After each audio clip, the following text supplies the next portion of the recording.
All right, so we're diving into a story today that's got a bit of everything, really. We've got Hollywood drama, a real-life crisis, Ben Affleck, the FBI, wildfires.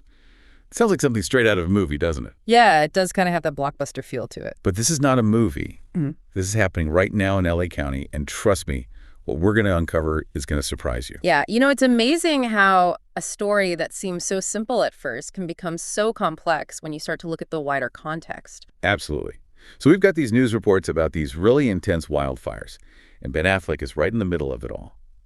But before we get to Ben Affleck, let's set the scene a bit in LA County. Okay. Yeah. Imagine like 24 deaths already, and that number's still rising. Thousands of homes completely destroyed, just ash, and these incredibly strong Santa Ana winds just fueling the flames. It's a really terrifying situation for so many people right now. It is. And you know these Santa Ana winds. They're not your average winds, are they? No, not at all. They're hot, dry winds that come roaring down from the mountains, and they just create this perfect storm for these fires to explode and spread incredibly quickly. And they spread so fast. So these winds are a natural phenomenon, right? But are they getting worse? More intense or more frequent? I mean, we hear so much about climate change these days and its impact on extreme weather. Yeah, that's a really important question, and I think it's key to understanding the bigger picture here.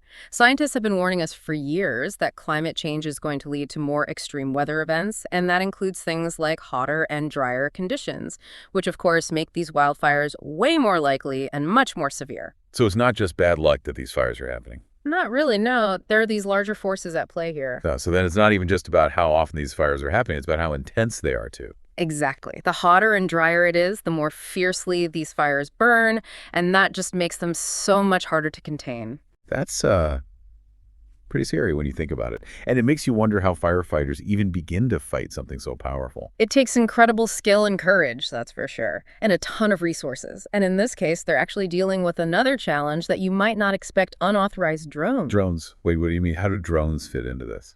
Right, so you might think of drones as these harmless toys, or tools for, like, taking cool pictures. Yeah. But in a wildfire situation, they can be a really serious hazard.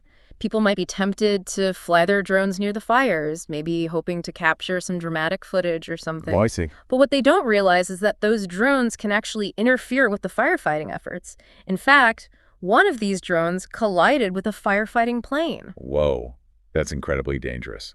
So it's not just a privacy concern. It's actually a matter of life or death for the firefighters trying to battle these blazes. But so how does Ben Affleck and the FBI connect to all of this? Well, it turns out that the FBI's visit to Affleck's home in Brentwood, which, by the way, is right in the fire zone. It wasn't about some Hollywood scandal. Yeah. It was actually directly related to this whole drone issue. Authorities are really cracking down on unauthorized drone activity near these wildfires because it's just such a significant threat to the firefighting operations. Okay, so that's kind of a plot twist, right? We've got these raging wildfires fueled by these powerful Santa Ana winds, potentially made worse by climate change, and now we've got these unauthorized drones thrown into the mix. Yeah. So where does Ben Affleck fit into all of this? So picture this. You're a huge Hollywood star. You're living in this incredible $20 million estate. And suddenly your whole neighborhood's being evacuated because of this massive wildfire. That's what Ben Affleck found himself in. Yeah. That's definitely a far cry from the red carpets and the movie premieres. It really is, and it just shows how indiscriminate these disasters can be. They don't care about your status or your wealth. When nature unleashes its power like this, everyone is vulnerable. So how did Affleck react to this whole thing? Did he just hop on a private jet and fly off to someplace safe? Actually, no. His actions might surprise you. Remember, he and Jennifer Garner share custody of their kids, and she lives in Pacific Palisades, which was also under evacuation orders. Oh, right. So he's got his kids to worry about. His own home in danger. What did he do? Well, he went straight to Jennifer Garner's house first, made sure the kids were safe, and then instead of, heading back to his own place, he started going around checking on his neighbors in Brentwood, making sure everyone was okay. So like in the middle of all this chaos, he's acting like a dad and a concerned neighbor first, not a big movie star. Yeah, it's kind of refreshing to see, isn't it? Reminds us that even celebrities are affected by these real-world events. Yeah, it kind of humanizes him a bit. Definitely. They have families, homes, communities, just like everyone else. And speaking of community, Jennifer Garner actually shares something really personal about the fires. Oh yeah, she mentioned losing a friend in the fire, right? Yeah, just heartbreaking. It really brings home the human cost of these fires. Yeah. It's not just about property damage. It's about real people losing their lives. Absolutely. You know, it's easy to get caught up in the spectacle of it all, the flames, the evacuations, even the celebrity angle. But we can't forget about the emotional impact these fires have on entire communities. Yeah, you're right. We've been talking a lot about the physical dangers of the fires and the drones. Yeah. But what about the psychological impact? The fear, the uncertainty, the grief that people must be going through. It's huge. The trauma of losing your home, your belongings, your sense of security, and in some cases even loved ones. It can have such a profound effect on people's mental health. So then it's not just about putting out the fires. It's about taking care of these communities in the long term as well. Exactly. There's a whole other battle that needs to be fought on the mental and emotional front. Providing counseling services, support groups, resources to help people rebuild their lives. Yeah. And that's where we see the strength and resilience of these communities really shine through. So even in the face of all this devastation, there's still hope. Absolutely. You see neighbors helping neighbors, people opening up their homes to those who've been displaced, relief organizations working tirelessly to provide support.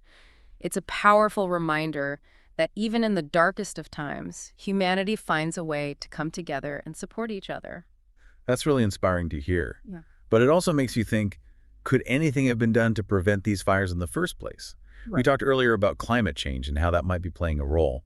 But are there other factors involved? Well, climate change is definitely a major factor, like we said. Those hot, dry conditions just create a tinderbox environment. Makes it so easy for fires to start and spread quickly. So what can we even do about it? Is this just the inevitable consequence of a changing climate? Or are there things we can actually do to mitigate the risks? Well, it's not a simple answer. Addressing climate change is essential in the long run, but there are also things we can do now, in the short term, to reduce the risk of these fires. Like what? What can communities do to prepare themselves for these kinds of events? Well, there are a number of strategies. Creating defensible spaces around homes by clearing brush and vegetation, implementing stricter building codes for fire-resistant construction, improving early warning systems so people have more time to evacuate.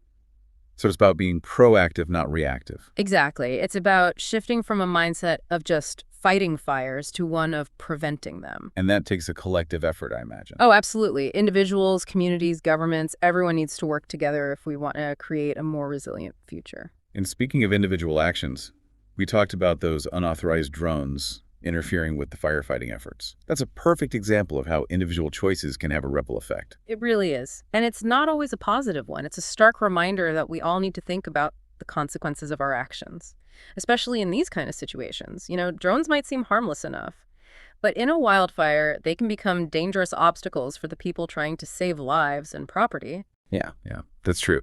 So how do we even get that message across? I mean, I think most people probably assume drones are pretty safe. How do we educate people about these hidden dangers? That's the million-dollar question, isn't it? I think it highlights the need for public awareness campaigns that clearly explain the risks associated with using drones, especially in emergency situations. We need to make sure people understand that these aren't just toys. They can have real-world consequences, sometimes even tragic ones. Okay, so we've talked about the fires, the impact on communities, the role of climate change, the dangers of these drones. It seems like this story has a lot of different angles. Where do we even go from here? Yeah, it does feel like we've only just scratched the surface here. I mean, we've got celebrities, natural disasters, these big issues like climate change, individual responsibility.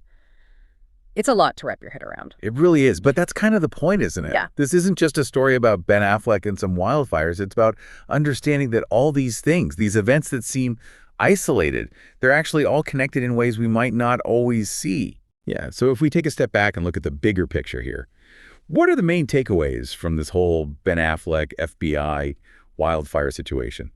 Well, to me, it just shows how interconnected we all are. You've got these celebrities who are facing the same threats as everyday people, technology that has both positive and negative consequences, individual actions that can actually play a role in a global problem like climate change. So basically, we can't just ignore these issues, Yeah. right? Climate change, disaster preparedness, community resilience, it's all connected. Exactly. And you know, that's what I really want to leave you with today. These wildfires are a stark reminder of our changing climate and how urgently we need to act. And I know it can feel overwhelming, but we shouldn't underestimate what individuals can do. Whether it's reducing your carbon footprint, supporting local fire prevention efforts, or even just learning more about the risks, every step we take can make a difference. We can all be a part of the solution. It's definitely a call to action for all of us. So what can you do starting today to make a difference? Think about it. We can all play a role in creating a safer, more sustainable future.